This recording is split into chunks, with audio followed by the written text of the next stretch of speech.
Hola, hoy es miércoles 11 de junio. Son las 10:19 de la mañana. Today we're going to learn how to use indirect object pronouns. You've learned to use direct object pronouns and reflexive pronouns. Now you're going to learn how to use indirect object pronouns. An indirect object in a sentence receives the action of the verb indirectly. For instance, and that's 6.1. 6.1 in your book, chapter 6, first sentence structure, página 175. Página 175. 175 in your ebook. So an indirect object answers the question for whom or to whom is the action of the verb being performed. Some of the verbs that take indirect object pronouns are dar, to give, because we normally give something to someone. That someone is the indirect object in the sentence. Whatever we give is the direct object. What's being given? That's the direct object. To whom is it being given? That's the indirect object in the sentence. Likewise with the verb to tell. So dar, to give. Decir, to tell or to say. We usually say something or tell something to someone. So whatever is being told or said, whatever is being told or said, that's the direct object. To whom is it being told or said is the indirect object in the sentence. Other verbs that take indirect objects are listed here on página 176. 176. 176. And you have the verb contar, to count or to tell. Again, it means contar also means to tell, just like decir. Deber, to owe. Entregar, to deliver, because we delivered something to someone, or someone delivers something to someone, like a package, for instance. Escribir, to write, we write something to someone. Explicar, to explain. Hablar, to speak. Mandar, to send. Mostrar, to show, we show something to someone. That someone is the indirect object. And so on. Ofrecer, to offer. Pedir, to request. Preguntar, to ask. Prestar, to loan. Prometer, to promise. We promise something to someone. Whatever is being promised is the direct object in the sentence. To whom we promise it is the indirect object in the sentence. Likewise, recomendar, whatever is recommended is the direct object. To whom we recommend it is the indirect object. Regalar, servir, sugerir, and so on. All of these are listed here on página 176. 176, here at the bottom. And we also have dar and decir. Decir is slightly irregular in that it has a stem change from E to I, not in the nosotros and vosotros forms, of course, but also it ends in go in the yo form, like tener, tengo, decir, digo. Okay, bueno, let's start with what I prepared here for you.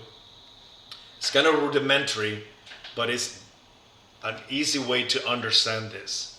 So we have the subject pronouns here. Yo, tú. I'm going to move this a little bit like that.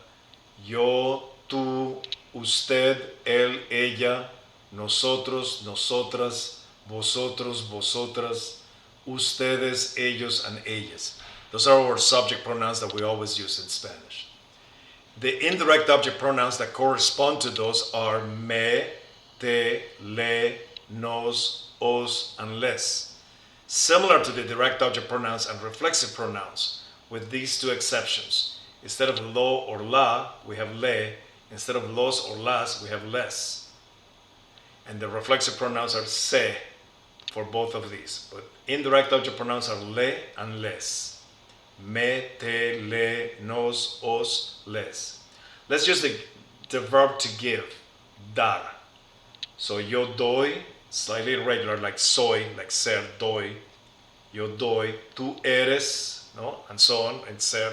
But dar, yo doy, tú das, usted, él, ella da, nosotros, nosotras damos, vosotros, vosotras dais, ustedes, ellas, ellos or ellas dan. Remember that the letter V in vosotros is pronounced like a B. Vosotros, vosotras. Spelled with the letter V, but the V and the B in Spanish sound exactly alike, like a B. So we pronounce it vosotros or vosotras. And that's used only in European Spanish, but it's in your textbook and it's necessary for you to learn it as well. Bueno, okay, so what are we giving? So let's just say galletas, cookies, dinero, money, chocolates, frutas, flores, regalos, gifts, anything that we give is the direct object. To whom we give it is the indirect object. So if I give you, just one of you, cookies, yo te doy galletas. Yo te doy galletas. You give cookies. I give you cookies. See? If you give me cookies, one of you, just one of you, tú me das galletas. If I give all of you cookies, all of you in the class, yo os, vosotros, doy galletas. Or in non-European Spanish, yo les doy galletas. If all of you guys give me cookies, vosotros me dais galletas. Let's just say my son Eric gives me cookies. Él me da galletas. Él me da galletas. Or if I give him cookies, yo le, to him, le doy galletas. And so on. Now, the placement for indirect object pronouns, the rules for placement are exactly the same as for direct object pronouns and reflexive pronouns. So, direct object pronouns, indirect object pronouns, and reflexive pronouns follow the exact same rules for placement. Always before a conjugated verb, if there's only one verb in the sentence. If there's more than one verb, like the near future, ir, a plus infinitive. As an example, yo te voy a dar galletas. Or, yo voy a darte galletas. So the indirect object pronoun te could be placed either before the conjugated verb or attached to the infinitive, the non-conjugated form of the verb. Yo voy a darte galletas, yo te voy a dar galletas. This is more like the English sentence structure. Yo voy a darte galletas. I'm going to give you cookies. So, the